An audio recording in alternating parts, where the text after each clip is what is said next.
어두운 방, 모든 것이 잔에 빠져 있는 듯 거리에 가로등 불빛만이 신기하게 어둠 속을 비추고 있었다. 그날 밤은 다른 날들과 다를 바 없이 보였지만 그곳에 도달한 사람들에게는 모든 것이 다르게 다가올 것이다. 나는 그 중 하나였다. 내가 지금부터 이야기할 이야기는 결코 동화가 아니다. 그것은 내가 결코 잊을 수 없는 끔찍한 경험이었다. 어릴 적, 나는 군사훈련의 일환으로 친구들과 100km 행군을 떠났다. 우리 분대는 여러 그룹으로 나뉘었고, 각자 장비와 개인 물품을 챙기며 긴 여정을 준비했다. 우리는 숲속의 조용한 길을 지나며, 때때로 발밑에 자갈을 밟는 소리만이 들렸다. 훈련 초기, 우리는 여전히 에너지가 넘쳤고, 꼭 떠들며 길을 걸었다. 그러나 밤이 찾아오고 점점 피곤해지면서 우리는 말없이 걸었고 그저 숨을 헐떡이며 발소리만이 들렸다. 어둠 속에서 가로등의 불빛이 점점 흐려지면서 그 공간은 더욱 음산해졌다. 하지만 그때 나는 육체적 피로와 통증에 집중할 수 없을 정도로 마음속에 묘한 차가운 느낌이 드는 것을 느꼈다. 둘째 날 밤, 우리는 큰 다리 근처에서 잠깐 멈춰서 휴식을 취했다. 흐릿한 가로등의 불빛이 단의 표면에 비치며 환상적인 분위기를 자아냈다. 겉보기에는 평화로워 보였지만 그곳에서 우리는 이상한 가족을 만났다. 다리 밑에 앉아있는 그들은 한 남자와 여자, 그리고 그들의 어린 딸이었다. 그들이 그렇게 늦은 시간에 쉬고 있다는 것이 처음에는 이상하게 느껴지지 않았다. 그러나 시간이 지나면서 점점 그들이 평범한 사람들이 아님을 깨닫게 되었다. 그들은 매우 태연해 보였다. 다른 사람들은 이런 시간에 이상하게 느끼거나 어두운 밤에 길을 잃었을지도 모르겠다고 생각할 것도 하지만 그들은 마치 무슨 특별한 장소에서 쉬고 있는 듯 보였다. 그들은 대화도 웃음도 멈추지 않았고 매우 차분했다. 나는 그들과 가까워졌을 때 그들 몸에서 차가운 기운이 느껴졌다. 그들은 마치 우리와는 다른 세계의 존재인 듯 자신만의 방식으로 이 밤을 즐기는 것 같았다. 우리 무리가 다시 길을 떠났을 때 그 가족도 함께 뒤따라오는 것을 보았다. 처음에는 그들이 길을 잘못 들어서 우리를 따라오는 줄 알았지만 그들이 적는 피로는 전혀 보이지 않았다. 그들은 지치지도 힘들어하지도 않으며 우리를 따라오고 있었다. 우리는 몇 시간을 지나며 점점 더 어두운 길을 걷고 있었고 나는 뒤에서 이상한 소리를 들었다. 바람이 불고 나뭇잎이 스쳐 지나가며 어딘가에서 가벼운 웃음소리가 들렸다. 나는 그것이 어디에서 나는지 알 수 없었지만 내 직감은 그것이 바로 뒤에서 온 소리라는 것을 알고 있었다. 그리고 어느 순간 나는 그 가족이 갑자기 내 앞에 나타난 것을 보았다. 언제 그들이 내 앞에 나타난 것인지 알 수 없었지만 그들이 내 앞에 서 있었을 때 내 몸은 굳어버렸다. 그들의 표정은 전혀 변하지 않았고 어린 딸의 얼굴에서 나는 미소는 너무나 기이했다. 그녀의 미소는 일반적인 어린아이의 미소가 아니었고 차가운 공포가 묻어있는 미소였다. 바로 그때 갑자기 강한 바람이 불어와 나무들이 흔들리며 잎들이 부스럭거렸다. 나는 더 이상 걸을 수 없었다. 내 발이 땅에 묶인 듯 움직이지 않았다. 그리고 내 시선은 그 어린아이의 눈에서 떨어질 수 없었다. 그 순간 나는 귀에서 깊은 숨소리가 들려왔다. 뒤돌아보니 내가 지나친 사람 중 한 명이 입을 벌리고 눈을 크게 뜨고 있었다. 그는 귀에 누가 있어? 라고 중얼거리며 나를 지켜보고 있었다. 나는 그 말에 더 이상 참고 있을 수 없었다.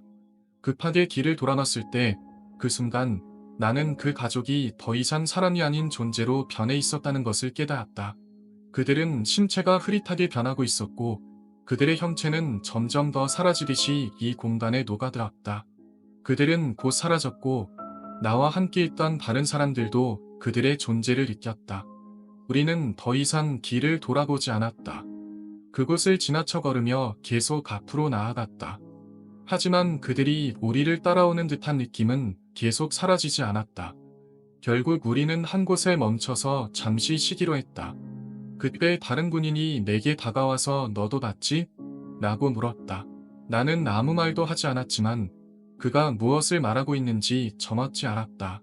그 사건 이후 나는 그 가족의 존재를 잊을 수 없었다.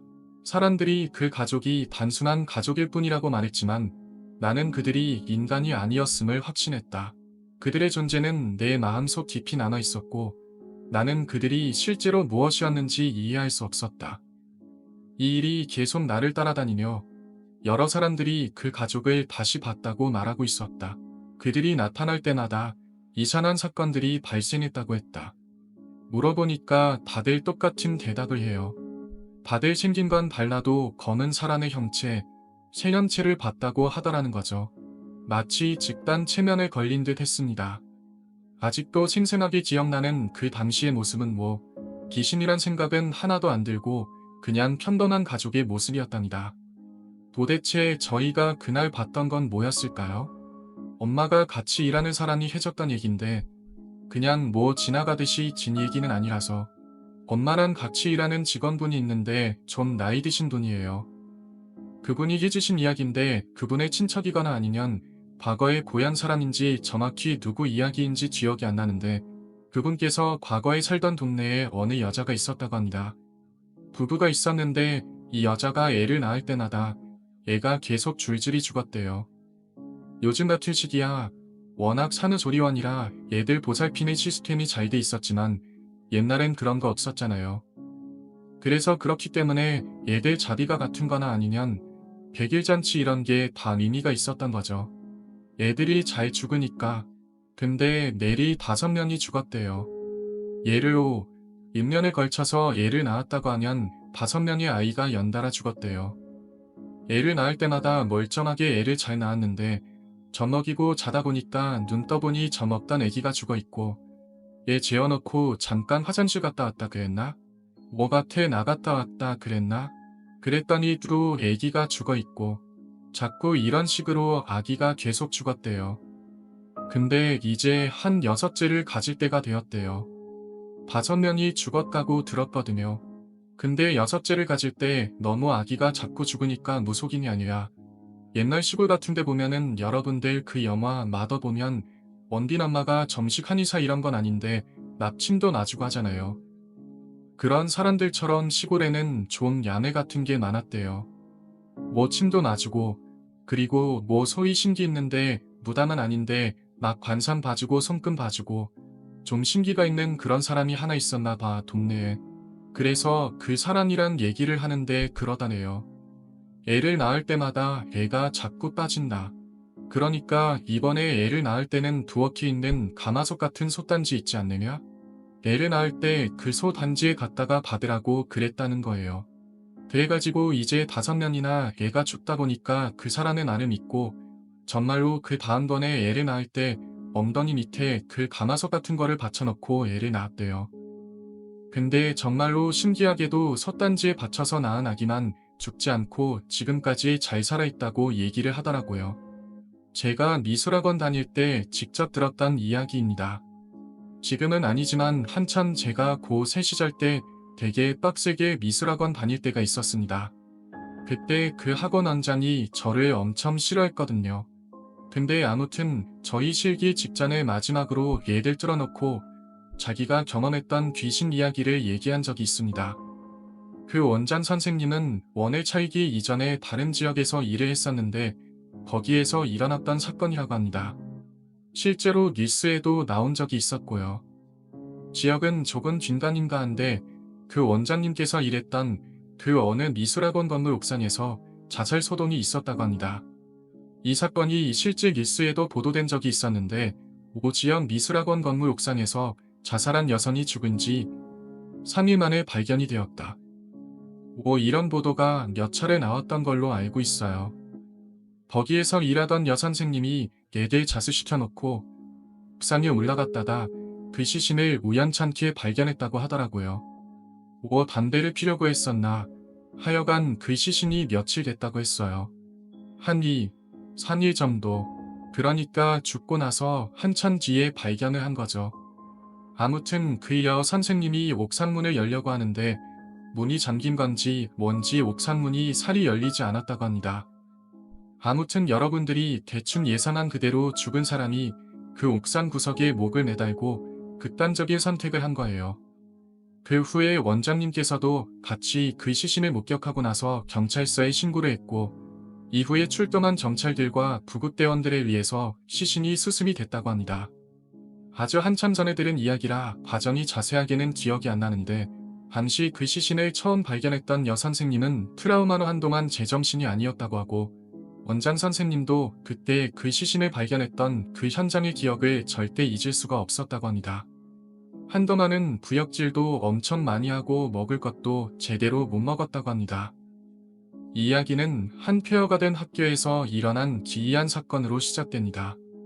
이 학교는 학생들이 종종 지붕 위에서 모여 바비큐 파티를 여는 장소로, 그곳에서 이상한 사고가 발생했습니다. 사고가 일어난 후 학교는 문을 닫을 수 없었습니다. 그곳은 수천 명의 학생들이 공부하는 유일한 학교였기 때문입니다. 하지만 지붕은 완전히 폐쇄되었습니다. 지붕으로 가는 문은 잠겨 있었고, 경고문이 문 앞에 걸려 있었습니다. 사람들은 그곳에 가는 것을 피했고, 그곳에서 일어난 일이 다시 일어날 것이라고는 생각하지 않았습니다. 시간이 흐르고 그 사건은 거의 잊혀졌습니다. 그러나 어느 날, 한 그룹의 학생들이 그들의 학업이 끝날 때가 다가오자 지붕 위에서 바비큐 파티를 열기로 했습니다. 이들은 그곳에서 일어난 사건을 거의 잊고 즐거운 시간을 보내기 위해 다시 한번 그곳에 가기로 했습니다. 그들은 지붕 문을 열고 파티를 준비하기 시작했습니다. 잠시 후 갑작스런 비가 내리기 시작했고, 모두 실내로 피신해야 했습니다. 그들은 그 일이 다시 일어날 줄은 몰랐습니다. 모두가 실내로 내려갔을 때 한 학생이 지붕 위에 두고 온 종이컵이다 가리 하나를 가지고 가라고 했습니다. 그 학생은 비정상적으로 민감한 성격을 가진 사람으로 그곳에서 다시 뭔가 이상한 일이 일어날 것이라는 예단이 들었습니다. 그 학생이 지붕 위에 올라갔을 때 그는 기이한 한기를 느꼈습니다. 그 순간 누군가가 그의 뒤에 서 있는 것 같은 느낌을 받았습니다. 돌아보았지만 아무것도 보이지 않았습니다. 하지만 그는 분명히 무언가가 그의 뒤에서 움직이는 느낌을 받았습니다. 그는 불안함을 참지 못하고 관리자에게 물었습니다. 여기서 무슨 일이 있었나? 관리자도 놀란 얼굴로 대답했습니다. 그는 아무 일도 없다고 말했지만 그의 눈에는 분명히 두려움이 살아 있었습니다. 그는 학생에게 당장 내려가라고 말했습니다. 그 사건이 있은 후로 그 지붕은 다시는 사용되지 않았습니다. 그 사건이 끝난 후 그 학생은 자신이 본 기이한 장면을 잊을 수 없었습니다. 그는 그곳에서 차가운 공기를 느꼈고 그곳에 뭔가가 존재하는 것처럼 느껴졌습니다. 그는 그런 느낌을 여러 번 경험했지만 자신이 본 것에 대한 설명을 할 수는 없었습니다. 그 이후 그 학교는 학생들 사이에서 한동안 소문이 돌았고, 지붕에 관한 이야기들은 공포로 변해갔습니다. 학생들은 밤마다 지붕 위에서 이상한 소리를 들었다고 말했고, 몇몇은 지붕 위에 흐릿한 그림자가 지나가는 것을 보았다고 했습니다. 언젠가 저는 여행 중 그 학교를 방문했습니다. 지붕에 가까워질 때 저는 설명할 수 없는 이상한 느낌을 받았습니다. 마치 누군가가 저를 지켜보는 것 같았습니다. 돌아서 보았지만 아무것도 없었고 그저 바람과 어둠만이 있었습니다. 그런데 그때 제 친구 중 한 명이 지붕 근처에서 저에게 말했습니다. 여기 누군가 있는 것 같지 않아? 저는 웃으면서 그건 상상일 뿐이라고 말했지만 그 친구의 눈빛을 보고 그것이 진지하다는 것을 알았습니다. 가장 기이한 것은 지붕에서 일어난 사건이 아니었습니다.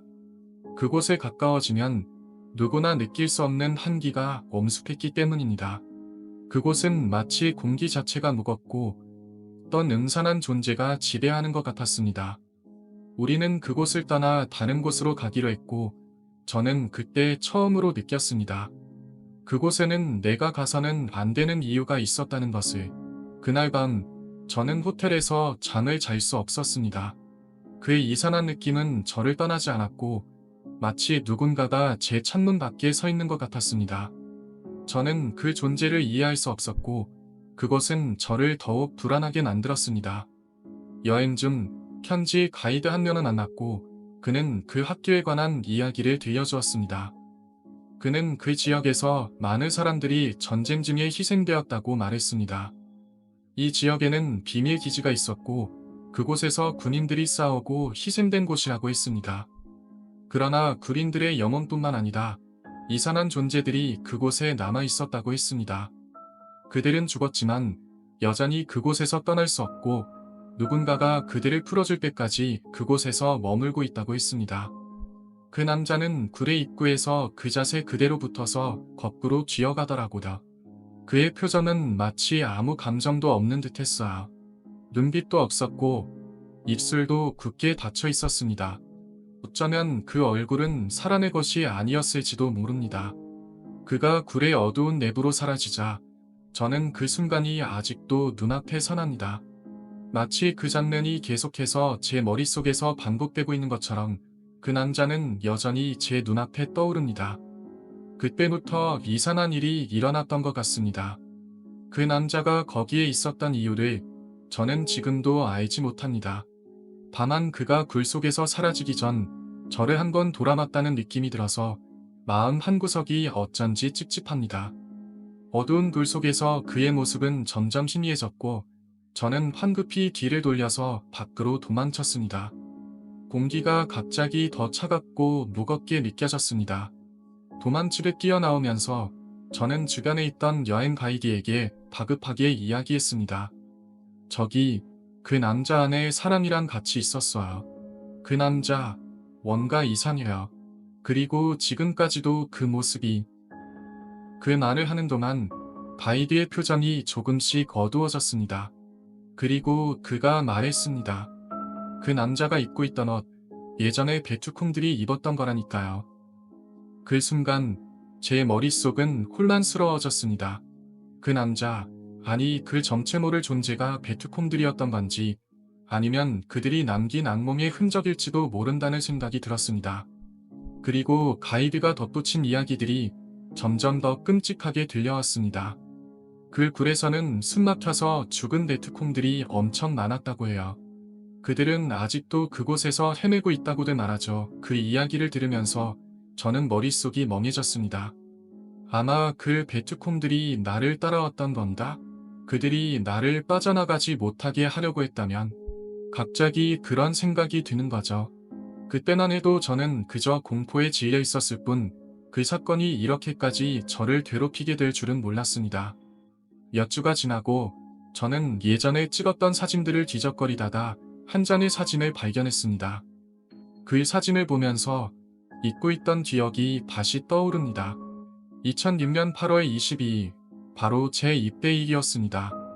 그날 저는 대학 2학년이었고 군대에 입대하기 전에 마지막으로 친구와 함께 가고 싶은 곳이 있었습니다. 바로 제천의 유명한 흉가인 범가든이었죠. 그 친구에게 연락을 하자 그는 흔쾌히 가겠다고 했습니다. 이 친구는 평소 자극적인 것을 좋아하는 타입이었으니까요. 우리는 그곳에 가기로 했고 아무래도 카메라도 하나 챙겨가야겠다고 생각했습니다.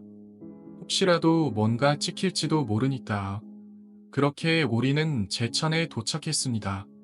범가든은 테러가 된 건물로 과거에 망한 식당이었다고 합니다. 4층에서 5층 정도 되는 큰 건물인데 아무것도 없이 허름하고 오래된 곳이었습니다. 우리가 갔을 때 정말 아무것도 없었어요. 방도 거의 비어 있었고 창문도 깨져 있었죠. 건물 주변은 음산한 분위기였고 그곳에 들어가면서 괜히 불안한 기분이 들었습니다. 그런데 의외로 사람들이 많았습니다. 휴가철이라 그런지 건물 앞에서 서성이다 가는 커플들도 있고 일부 사람들은 의도적으로 구석진 방에서 웅크리고 있었죠. 밤이 깊어지자 그곳에 몇 팀의 사람들이 왔다 갔습니다. 그런데 그 사람들이 떠난 후에도 나는 계속해서 불안감을 떨칠 수 없었습니다. 어쩌면 그곳이 단순한 폐가가 아니었을지도 모른다는 생각이 들었기 때문입니다.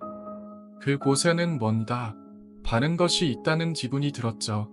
새벽 2시가 넘어서 방문객들도 거의 다 떠났습니다. 친구와 저는 그곳에서 더 이상 할 일이 없어서 마지막으로 한 바퀴 돌기로 했습니다. 그런데 그때 갑자기 제 마음속에 한 가지 결심이 떠올랐습니다.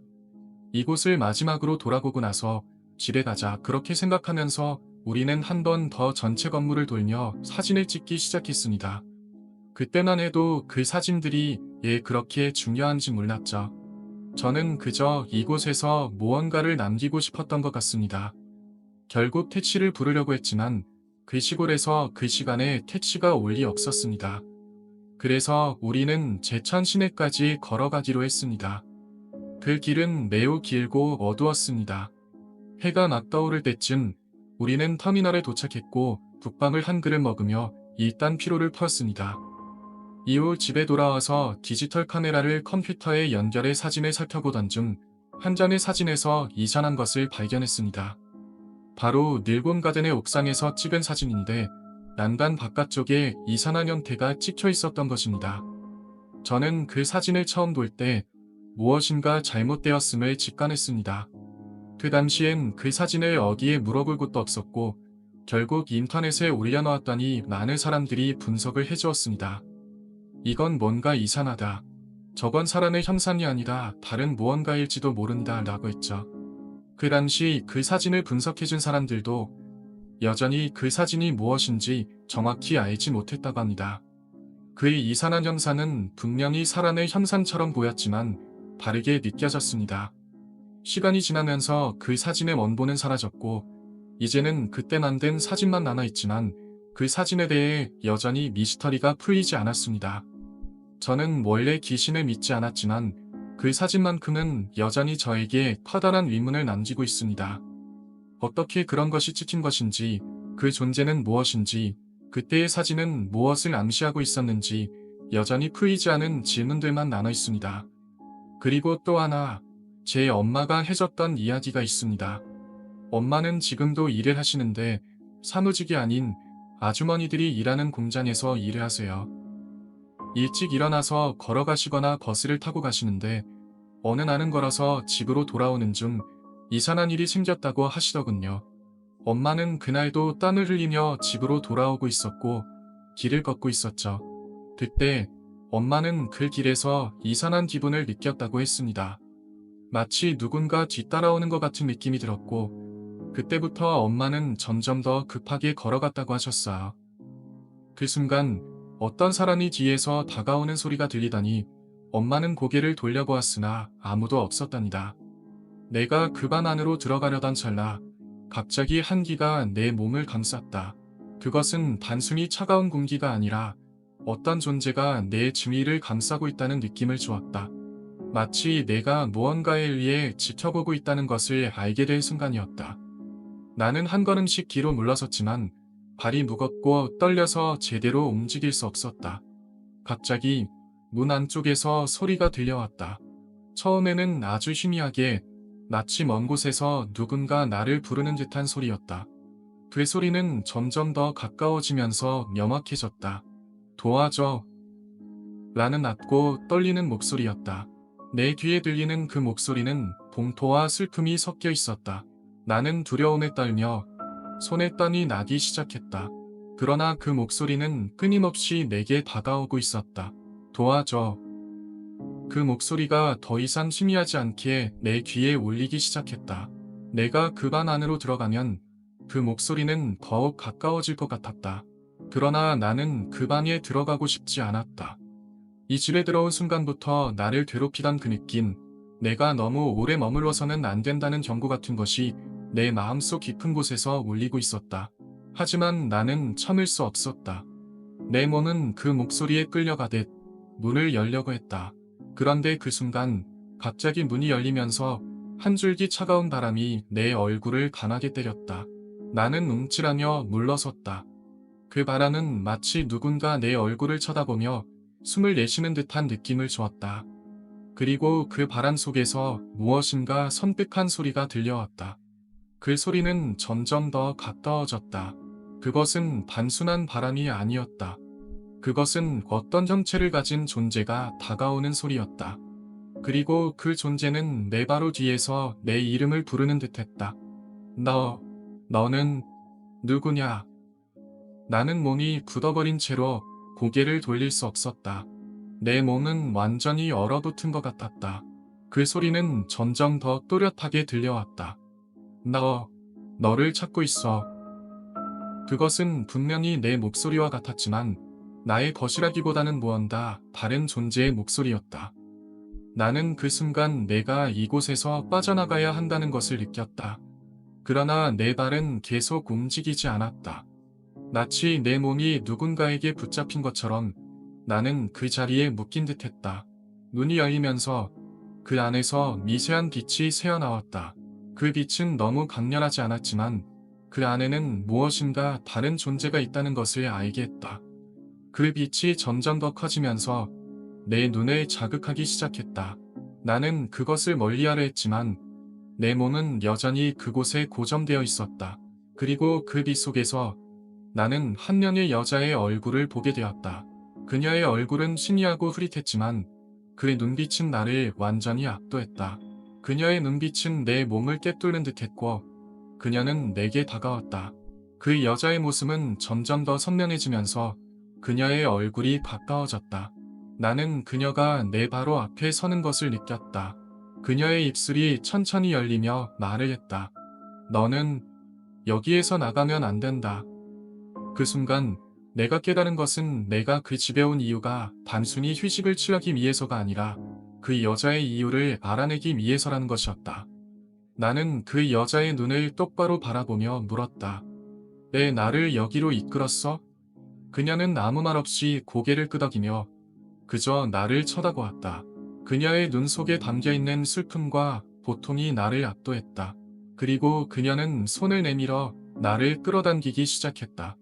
그 손은 차갑고 그 손에 닿는 순간 나는 마치 내 몸이 차가운 얼음 속으로 끌려 들어가는 것 같은 느낌을 받았다. 그 순간 내가 다시 정신을 차려보니 나는 이미 그 방 안에 있었다.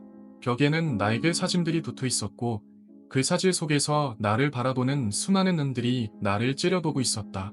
나는 뒤를 돌아보았지만 아무도 없었다. 그러나 그 벽 속에서 이상한 소리가 들려왔다. 그것은 낮고 고요한 속삭임처럼 들렸다. 너는 여기서 나갈 수 없다.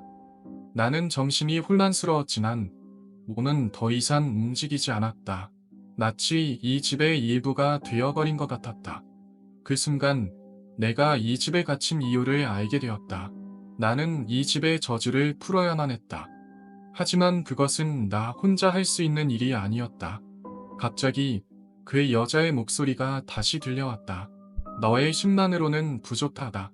나와 함께라면 이 집을 벗어날 수 있을 것이다. 그 병풍이 집에 들어오게 될 순간부터 모든 일이 시작된 것 같습니다. 아버지는 언제나 골동품에 대한 열정이 강하셨고 각종 물건을 수집하는 것을 즐기셨습니다. 당시만 해도 병풍이 특별히 나쁜 기운을 가진 것 같다는 느낌은 없었습니다. 그러나 그 병풍을 처음 집에 가져왔을 때 가족들 모두 한 가지 이상한 점을 느꼈습니다. 그 병풍을 보면 자꾸만 어두운 그림자 같은 것이 보이는 듯한 기분이 들었고 사람들은 어쩐지 가까이 다가가기 꺼려하는 느낌을 받았습니다. 하지만 아버지는 그런 감정에 무관심했고 그냥 좋은 물건이라 생각하며 집 안에 두었죠. 병풍을 가져온 날 밤 저희 가족에게 일어난 일은 상상도 못할 만큼 기괴하고 무서웠습니다. 처음 가위에 눌린 건 바로 저였습니다. 잠을 자던 중 갑자기 몸이 움직이지 않았고 온몸에 찬 기운이 돌았습니다. 누군가가 내 옆에서 속삭이는 것 같았고 그 목소리는 너무나도 생생하게 들려왔습니다. 봐라, 깼다. 이제 우리랑 놀자. 그 목소리들이 점점 더 가까워지고 여러 명의 여자가 제 주변에서 왔다 갔다 하며 얘기를 나누는 듯한 느낌을 받았습니다. 그 순간 저는 너무 무서워서 눈을 뜰 수 없었고 손톱이 손바닥에 박힐 정도로 힘을 주고 몸을 떨며 그 소리를 무시하려 했습니다. 그러나 그 소리들은 점점 더 커지고 저를 압도하는 듯한 느낌을 주었습니다. 눈을 감고 있을 때 그 소리들이 저를 괴롭히며 계속 말을 걸었습니다. 너는 못 나가. 여기서 우리랑 놀아야 해. 그런 목소리가 들렸습니다. 그때 저는 믿기 힘들었지만 정말로 그들이 내 몸을 쥐고 있는 것 같았고 그 순간을 영원히 지워버리고 싶었습니다. 그럼에도 불구하고 계속해서 그 목소리들은 나를 압박해왔습니다. 그때 제가 갑자기 소리 지르며 눈을 떴고 몸을 조금씩 움직이기 시작했습니다. 손가락을 하나씩 움직였고 서서히 가리의 누르이 상태에서 벗어나기 시작했습니다. 하지만 그보다 더 소름 끼친 건 그날 밤에 일어난 다른 일들이었습니다. 저는 온몸에 식은땀이 흐르며 부모님 방으로 달려갔습니다. 엄마는 동생 방에서 자고 있었고 그녀는 이상하게 거실에서 멍하니 앉아 있었습니다. 그때 엄마가 떨리는 목소리로 말했습니다. 나도 처음으로 가리에 눌려갔어. 그리고 정말 이상한 일이 있었어. 나는 그냥 창문을 바라보며 앉아 있었는데 3명의 여자가 내게 다가와서 나를 혼내는 거였어. 그 말을 들었을 때 저도 엄마가 겪은 일을 믿지 않으려 했지만 그 목소리의 떨림과 얼굴 표정에서 알 수 있었습니다. 그리고 그 순간 아버지가 뛰어들어오면서 그 이야기를 이어갔습니다. 나도 그런 일이 있었어. 3명의 여자 귀신이 내 위에 올라타서 나를 괴롭혔어. 나는 진짜로 그걸 경험했어. 이제 이건 확실해. 이 병풍에 뭔가가 있어. 그 사건이 있은 후 우리 가족은 정말로 큰 충격을 받았습니다. 가리에 놓인 것도 처음이고 3명의 귀신이 나와 함께 있었다는 사실도 잊기 힘든 일이었습니다. 그때부터 우리는 병품을 어떻게 해야 할지 고민하기 시작했습니다.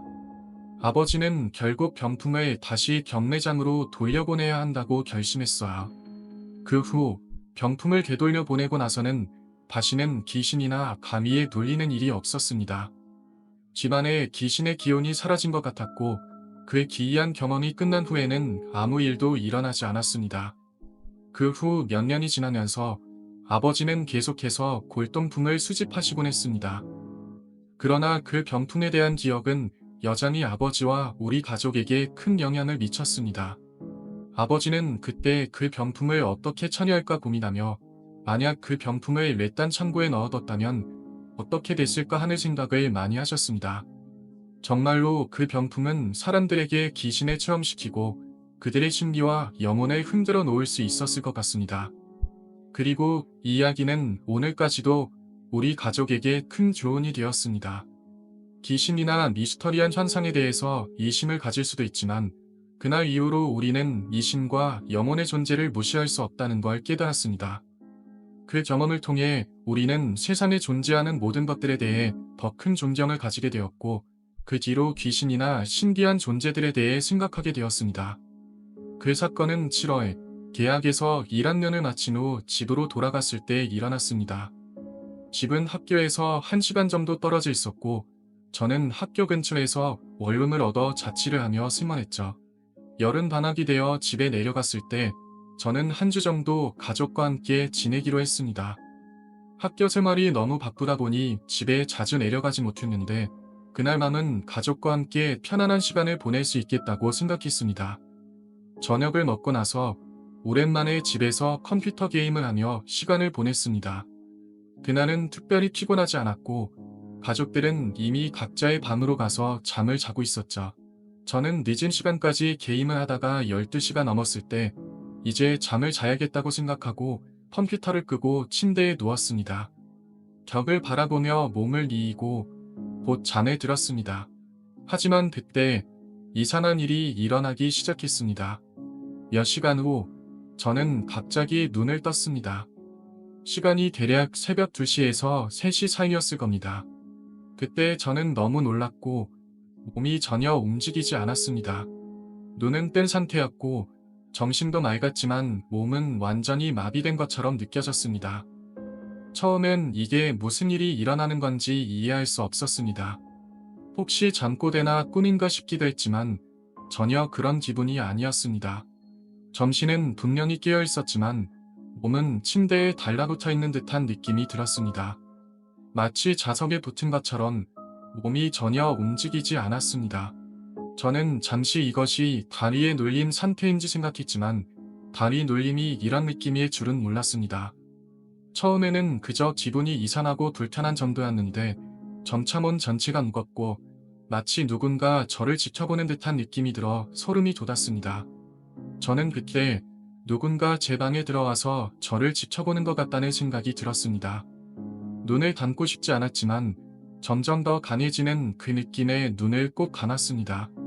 그리고 그때 제 몸의 등골을 타고 소름이 쫙 퍼져나갔습니다. 무언가가 제 뒤에 서서 저를 쳐다보고 있다는 느낌이 들었죠. 전혀 이해할 수 없었지만 제 몸은 전혀 움직이지 않았습니다. 그때 저는 마음속으로 여러 가지 생각이 떠올랐습니다.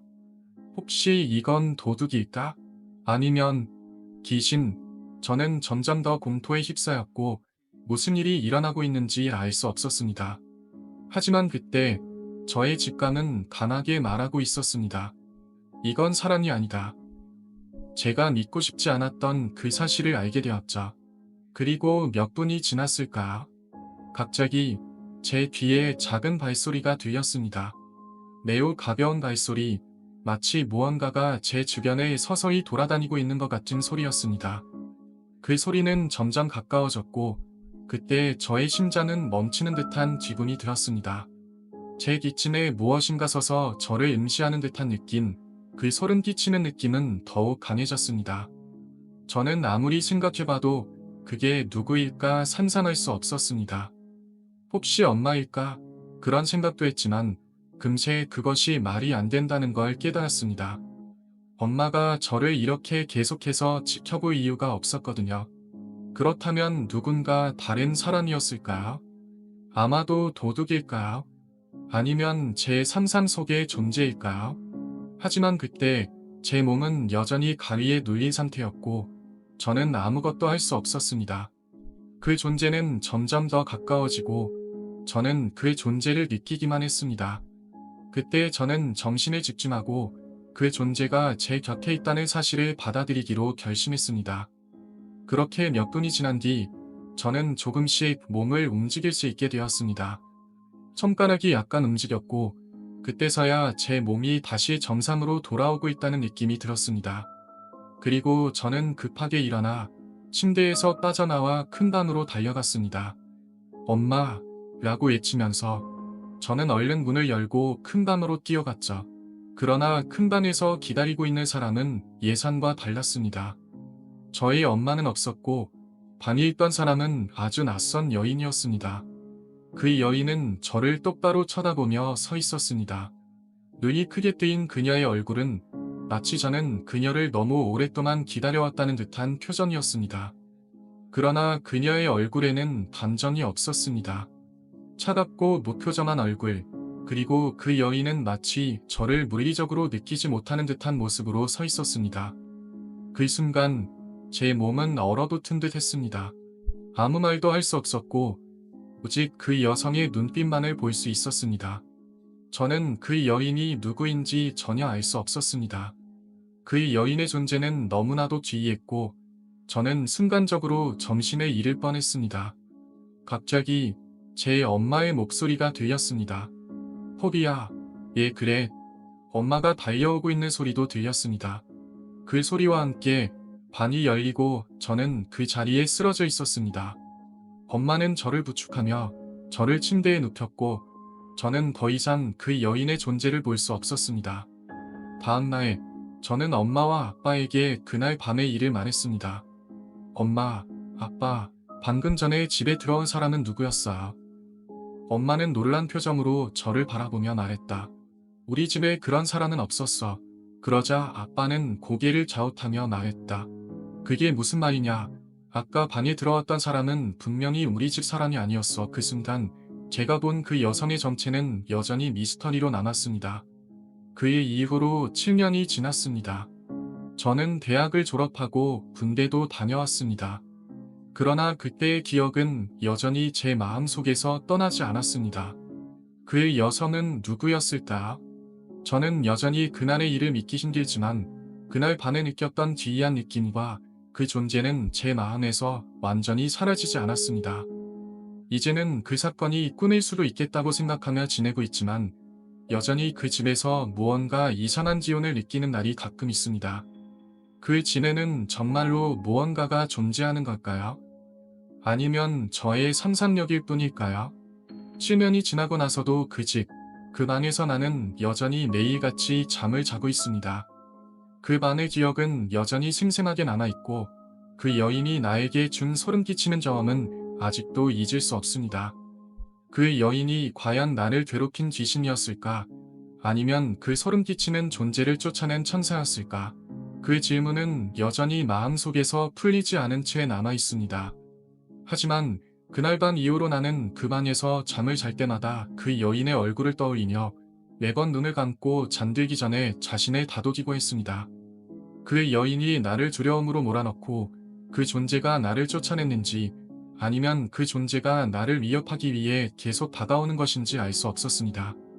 한 가지 분명한 건 그날 이후로 내 주변에서 일어나는 기이한 현상들이 점점 더 자주 일어난다는 사실입니다. 그 이야기는 또 다른 여사친에게서 들었습니다. 그녀의 이름은 혜린이었고 처음 만난 건 2010년이었습니다. 그녀는 내 친구의 친구였고 우리는 그때 몇 번 술을 마시면서 친해졌습니다. 혜린은 얼굴도 예쁘고 눈에도 좋았고 피부가 하얀 편이어서 사람들 사이에서도 인기가 많았습니다. 나는 처음엔 단순히 그녀와 친해지고 싶었지만 결국 그녀가 남자친구가 있다는 걸 알고 그저 친구로 남기로 했습니다. 하지만 어느 날 그 친구와 다시 술을 마시게 되었을 때 친구가 갑자기 말했습니다. 혜린이 귀신 볼 줄 알지? 그 친구는 혜린이 귀신을 보는 능력이 있다는 소문을 들었고 그 이야기를 나에게 해주고 싶었던 거죠. 혜린은 그 이야기를 불편해할 수도 있었겠지만 그때는 크게 신경 쓰지 않고 이야기를 시작했습니다. 혜린이 처음 꾼 꿈은 꽤 이상했습니다. 그녀는 자신이 전혀 모르는 사람들 사이에 섞여 물놀이를 가는 꿈을 꾼 것이었죠. 그 꿈에서 그녀는 오열 종대로 줄을 서서 걸어가고 있었습니다. 그녀는 아무리 봐도 그 사람들이 누구인지 모르겠고 그곳이 어딘지 알 수 없었습니다. 하지만 꿈속에서 그녀는 그 무리에 섞여간에 도착하고 모두들 물가에서 즐겁게 놀고 있었습니다. 그런데 그녀가 물속에서 즐기고 있던 중 한참을 놀고 나서 주변을 둘러보니 그곳에 있던 사람들은 모두 물가로 나갔다는 것입니다. 혜리는 담아나며 나도 이제 그만 놀고 나가야겠다라고 생각하며 물가를 향해 헤엄을 치기 시작했습니다. 하지만 그녀는 아무리 발장구를 치고 헤엄을 쳐도 물가에 점점 더 멀어지기만 했습니다. 물가가 점점 멀어지고 있었죠. 그때 물가에 있던 한 아저씨에게 도움을 청했습니다. 저 좀 도와주세요. 라고 소리쳤지만 아저씨는 아무런 반응을 보이지 않았습니다. 혜리는 점점 불안해지기 시작했죠. 그 아저씨는 마치 아무 일도 없는 것처럼 발 아래를 손끝으로 가리치며 아무 대답도 하지 않았습니다. 혜리는 점점 화가 나서 다시 소리쳤습니다. 저기요, 제발, 도와주세요. 그런데 그 아저씨는 손가락질만 하며 아무 말도 하지 않았습니다. 그러다 그 아저씨의 말대로 발 아래를 쳐다보게 되었고 그 순간 그녀는 충격적인 장면을 목격했습니다. 발목을 꽉 쥐고 있던 것은 바로 눈, 코, 입이 없는 여성의 손이었습니다. 혜리는 그 순간 너무 놀라서 꿈에서 깨어났습니다. 혜리는 꿈에서 깬 후 자신의 방을 둘러보았습니다. 눈을 떴을 때 그녀는 곧바로 그 장면이 현실에서 다시 펼쳐졌다는 사실을 깨닫게 되었죠.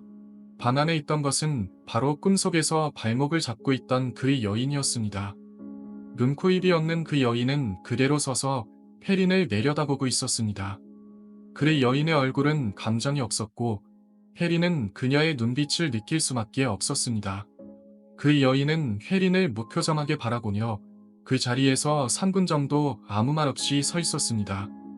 혜린은 전혀 움직일 수 없었고 그 자리에 꽉 붙잡힌 채로 기절하듯이 아무 말도 하지 못한 채 시간이 흘렀습니다. 그 순간 그녀는 마치 이 세상에서 사라질 것만 같은 공포를 느꼈습니다. 결국 그녀는 다시 잠에 들었고 다음날 아침에 눈을 뜬 뒤에도 그 여인의 얼굴이 떠나지 않았습니다. 이 점원은 그녀에게 너무 강렬하고 충격적인 기억으로 남아 있었죠. 그 이후로 일주일 정도 지났을 때 혜리는 시내로 가는 길에 이상한 일을 겪게 되었습니다. 그녀는 시내에서 일을 하러 가던 중 사람들이 많은 거리를 지나가고 있었죠. 그때 혜리는 갑자기 자신에게 집중하는 눈빛을 느꼈습니다. 그 눈빛을 보았을 때 그녀는 한 스님이 자신을 바라보고 있다는 것을 알게 되었습니다. 스님은 혜린에게 점점 다가오며 아가씨, 지금 얼굴에 뭔가 다른 사람이 앉아있는 걸 아시나요? 라고 물었습니다. 해리는 순간적으로 당황하며 어떻게 아세요? 라고 대답했지만 스님은 아무 대답도 하지 않고 그냥 그녀의 손목을 잡으며 한마디를 덧붙였습니다. 신내림을 받으세요. 그렇지 않으면 큰일 나요. 순이는 혜린에게 작은 연주를 하나 주며 이걸 차고 다니면 나쁜 꿈도 꾸지 않고 귀신의 눈에 띄는 일도 줄어들 거예요. 꼭 차고 다니세요. 라고 말하며 연주를 건넸습니다. 혜린은 그 말에 더욱 반항했지만 결국 순인의 말을 따르기로 했습니다. 그 이후 혜린은 그 연주를 계속 차고 다녔습니다. 그리고 시간이 지나면서 그녀의 주변에서 일어난 일들이 점점 더 기이해졌습니다. 그 연주가 그녀에게 가져다 준 변화는 무엇이었을까요? 혹시 혜린은 진짜로 신내림을 받아야 하는 운명이었던 걸까요? 그리고 그 여인, 그 여자는 정말로 그녀를 괴롭히던 귀신이었을까요? 아니면 그녀가 깨닫지 못한 채 숨겨진 신적인 존재였던 걸까요? 혜린은 여전히 그날 밤의 기억과 순인의 말이 자꾸 머릿속을 맴돌고 있었습니다. 술자리에서 혜린은 저에게 팔찌를 내밀며 이야기를 꺼냈습니다. 저는 그 팔찌를 처음 보았을 때 뭔가 이상한 느낌을 받았습니다. 그 팔찌가 단순한 장식품이 아니라 무언가를 강하게 전달하려는 듯한 기운이 느껴졌습니다. 그때 혜린이 그 팔찌를 보여주면서 한 이야기를 들었습니다. 그 이야기는 제 평생 들었던 이야기 중에서 가장 무서운 이야기였고 귀신의 존재를 믿지 않던 제 마음마저 흔들리게 만들었습니다. 제가 종교 생활을 하지 않지만 그 이야기를 듣는 내내 혜린의 진심이 느껴졌습니다. 그때 여름이었고 술자리의 분위기가 이상하게 싸늘해지는 느낌이었죠. 귀신 이야기를 하면 귀신들이 모여서 그런다고 했던 말이 떠오르며 그 순간 온몸에 소름이 돋았습니다. 그 이야기에는 말로 다 표현할 수 없는 공포가 있었고 혜린이 그 이야기를 풀어가는 동안 주변 공기가 점점 더 차갑게 느껴졌습니다. 말로는 설명할 수 없는 그 강렬한 느낌은 그냥 단순한 공포 이상의 무언가가 있다는 생각을 하게 했습니다. 그 이야기를 듣고 나서도 계속 불안한 느낌이 사라지지 않았습니다. 그 이야기는 바로 제가 알게 된 하나의 사건에서 시작되었습니다. 이 이야기는 한산사에서 일어난 일이었고 이 배는 피모시핀에서 운영되는 배였습니다. 이 배는 사실 굉장히 오래된 배였고 대부분의 선원들은 그 배를 기피했습니다. 배는 마치 오래된 기계처럼 전반적으로 상태가 좋지 않았습니다. 게다가 기계와 기계 사이에 연결된 라인들이 모두 엉망이었고 사실상 메이드 인 차이나의 표본과도 같은 배였습니다. 그리고 그 배는 그 설계와 디자인이 정말 오래되어 선원들이 타기에는 정말 위험한 배였죠. 하지만 이상하게도 이 배는 영업이 잘 되었고 기름도 적게 소비되었습니다. 그래서 이 배는 계속해서 운항을 이어갔습니다. 그럼에도 불구하고 이 배를 타고 싶어하는 사람은 거의 없었습니다. 그 배의 운항을 이어가며 선원들은 매일같이 2년만 더 라는 생각으로 억지로 일을 계속했습니다. 그러던 어느 날 결국 그 배에서 끔찍한 사고가 터지고 말았습니다. 기관실에서 이와 라인 작업 중 드레인이 완료된 줄 알았던 곳에서 불꽃이 튀면서 기름가스가 폭발했습니다. 그로 인해 이른 기관사는 현장에서 직사하고 예쁜 기관사와 조기장은 심각한 화상을 입게 되었습니다. 그 사고로 인해 배의 분위기는 급격하게 어두워졌습니다. 하지만 사고가 나더라도 배는 계속해서 항해를 해야 했기에 선원들은 일을 계속했습니다. 그러나 그 사고 이후부터 배의 기계들이 이상하게 작동하기 시작했습니다. 발전기는 혼자서 돌아가고 펌프는 지 멋대로 작동했습니다. 선원들은 기계들을 모두 점검하고 보호를 시도했지만 아무리 고쳐봐도 문제의 원인은 파악되지 않았습니다.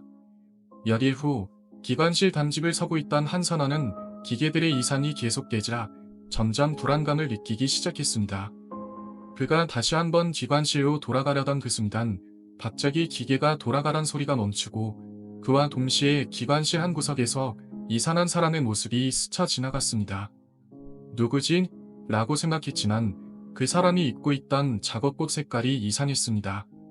모든 엔지니어는 파란색 작업복을 입고 있는데 그 사람이 입고 있던 것은 오렌지색이었죠. 이 사람은 누구인지 몰랐고 그는 선원이 아닌 다른 사람이었음을 직감한 순간 선원은 불안한 마음을 떨칠 수 없었습니다.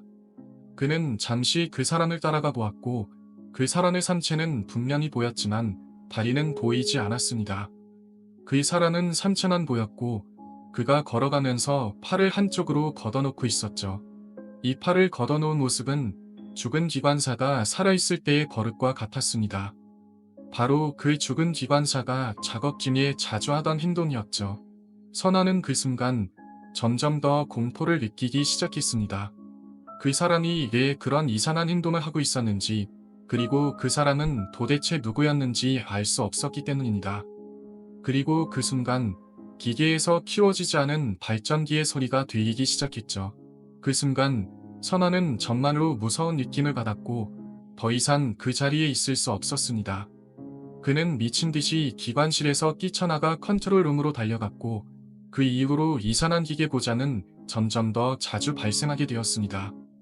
기계가 작동하지 않던 시간에 다시 작동을 시작하고 기계는 계속해서 오작동을 일으켰습니다. 그때부터 그 배에 이상한 일이 일어나기 시작했습니다. 그 배에서는 사고 이후로 여러 가지 이상한 현상들이 일어났습니다. 선원들은 무서워하면서도 일을 계속해야 했고 사고로 죽은 기관사의 이후에는 어떻게 처리했는지 모르겠지만 그 배는 점점 더 불길한 기운을 풍기게 되었습니다. 그리고 결국 그 배에서 일어난 불행한 사고와 기계들의 고장, 그리고 그 후의 이상한 현상들이 그 배의 운명을 바꾸어 놓은 것입니다. 그 후로 선원들 중 일부는 그 배를 타지 않기로 결심했고 다른 선원들은 그 배를 떠날 수밖에 없었습니다. 그 배는 결국 조용히 폐쇄되었고 그 후로 더 이상 운항되지 않았습니다.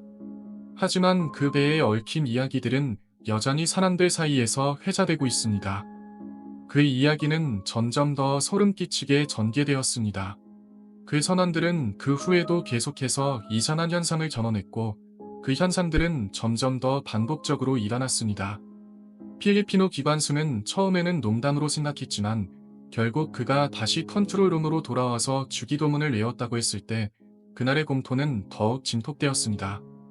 그는 무서운 현상을 경험하면서 확신을 가지게 된 것이었습니다. 저거 이 기사 아니야? 라고 말하며 모든 이들이 자신을 의심하며 두려움에 떨었죠. 다음날 아침 기관장이 나서서 단직을 섰습니다.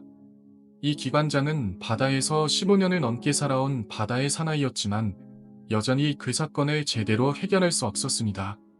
그는 이 새끼들 정신력이 너무 약해서 이렇게 못 버티겠냐 여 스스로 단직을 맡았지만 아침이 되자 그는 기가 막히게도 이런 말을 했습니다.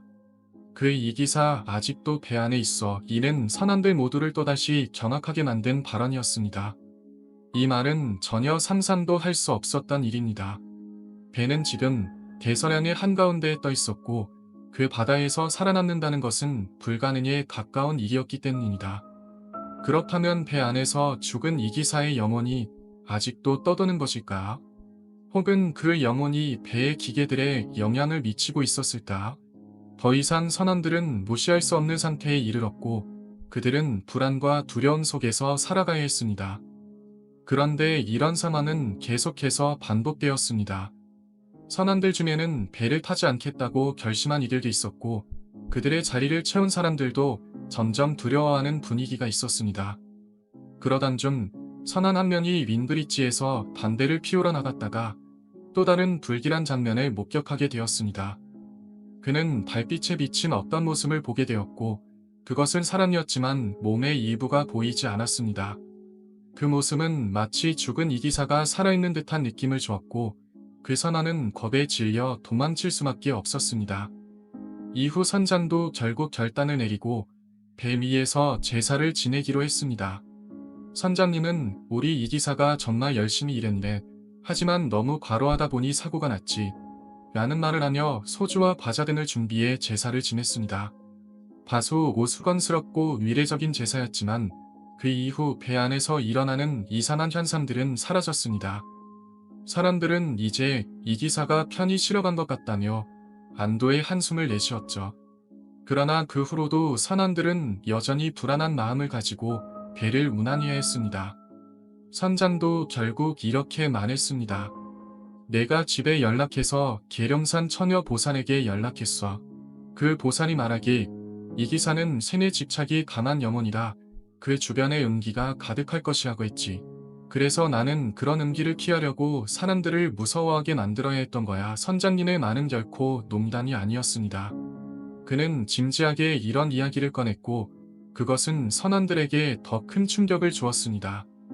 그 친구 아직도 배 안에 있을 거야. 이 말이 선원들의 마음속에 깊은 인상을 남겼고 그 배는 결국 폐선될 때까지 계속해서 귀신이 나온다는 소문이 끊이지 않았습니다. 저는 그 배에서 실습을 하던 중 몇 가지 이상한 현상을 겪었습니다. 그 중에서도 가장 기억에 남는 일은 병원에서의 경험입니다. 어느 날 저는 병원 의약품을 정리하라는 지시를 받고 병원 구석에서 약을 정리하고 있었습니다. 그런데 병원 침대 근처에서 무언가 이상한 기운을 느꼈습니다. 고개를 돌릴 때마다 침대에 무엇인가가 계속해서 번져가는 듯한 느낌을 받았죠. 그것은 마치 무언가가 누워 있었던 흔적이 계속해서 넓어지는 것 같았습니다. 그리고 그와 동시에 물방울이 떨어지는 소리도 들렸습니다. 이 현상은 제게 굉장히 이상하게 느껴졌습니다. 분명히 그곳은 매우 차가운 병원이며 두 개의 팬이 있었음에도 불구하고 그 공간은 다른 곳보다 더 뜨겁고 음산한 느낌이 있었습니다. 그 당시 저는 조금 피곤한 상태였고 정신이 흐릿한 상태에서 일을 하고 있었습니다. 그래서 단순한 착각일 수도 있다는 생각을 했죠. 아, 너무 피곤해서 그런 거겠지 하며 그렇게 생각하고 침대 주변을 다시 한번 정리하고 산원사에게 보고하러 갔습니다. 그때 산원사는 매우 단호하며 말했습니다. 새끼야, 너 그거 정말 시킨 대로 했니다. 그 침대 시트를 내가 엊그제 빨아서 늘어놨는데 너 어디 갔었냐? 라고 물었죠. 저 역시 너무 억울한 마음에 함께 내려가서 침대 상태를 확인해 보자고 했습니다. 그런데 침대는 정말 아무것도 묻어있지 않았습니다. 저는 여전히 그때의 경험이 믿기지 않았고 산원사에게 정말로 여기에 뭐가 묻어 있었어요. 라고 억울함을 표현했죠. 산원사는 심각한 얼굴로 그게 튀색임과 뭐 그런 거였던 것 같아. 아니면 이라고 말하며 고개를 갸웃거렸습니다. 사실 그 침대에서 이상한 기운을 느낀 것은 제 혼자만의 경험이 아니었으며 그 침대에 묻어 있었던 것은 분명히 다른 무엇이었을지도 모릅니다. 그 순간 산원사는 침대와 병원의 차가운 분위기 사이에서 더 이상 이상한 기운을 무시할 수 없다는 것을 깨닫게 되었고 그 당시의 불안한 기분은 지금도 저를 괴롭히고 있습니다. 저는 그 당시 이 이야기를 듣고 전혀 믿을 수 없었습니다.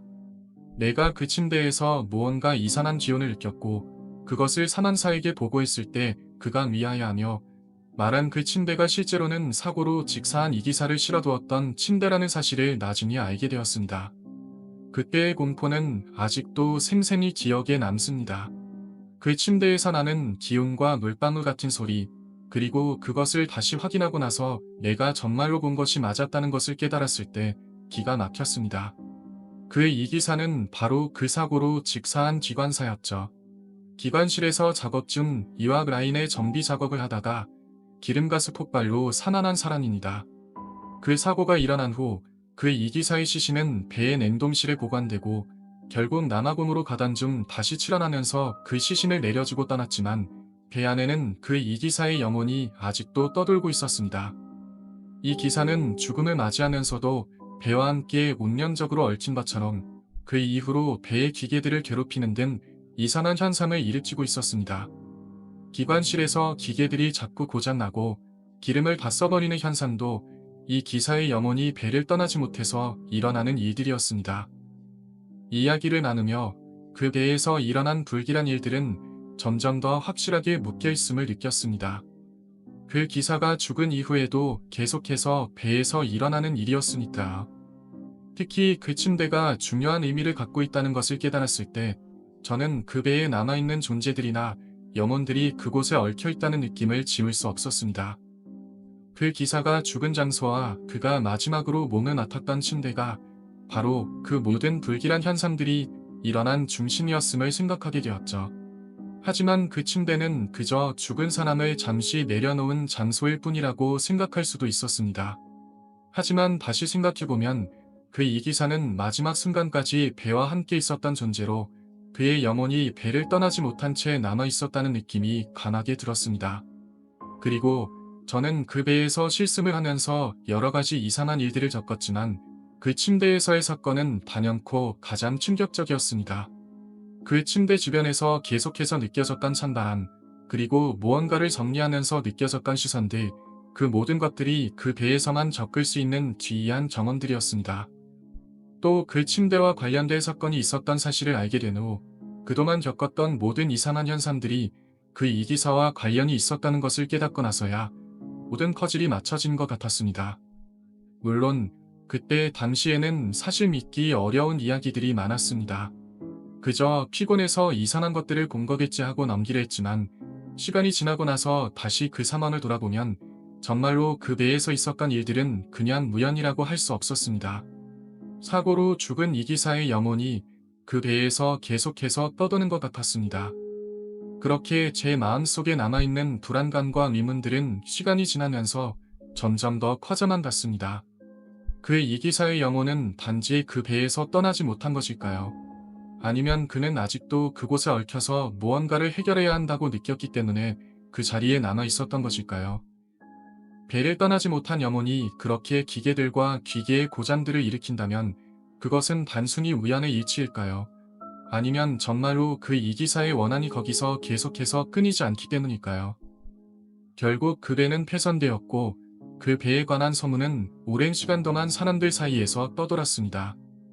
배 안에서 일어난 이상한 사건들과 기이한 현상들은 그 배의 마지막까지도 사람들에게 두려움을 주었습니다. 그리고 저는 그 배에서의 경험이 단순히 무서운 이야기로 끝나지 않음을 깨달았습니다. 그것은 분명히 뭔가 더 깊은 의미를 가진 사건이었고 그 이기사의 영혼은 정말로 그곳에서 떠나지 못한 채 남아 있었던 것일지도 모릅니다. 이 경험이 남긴 교훈은 간단히 말할 수 없습니다. 귀신, 영혼, 죽음에 대한 우리의 인식은 과학적인 관점에서 보면 이해할 수 없고 그저 믿을 수 없는 이야기일 수 있지만 때로는 우리가 알지 못하는 무언가가 존재할 수 있음을 알게 되었습니다. 그 배에서 벌어진 일들은 우리에게는 설명할 수 없는 미스터리로 남아있지만 그 배와 함께했던 선원들에게는 결코 잊을 수 없는 기억으로 남게 될 것입니다.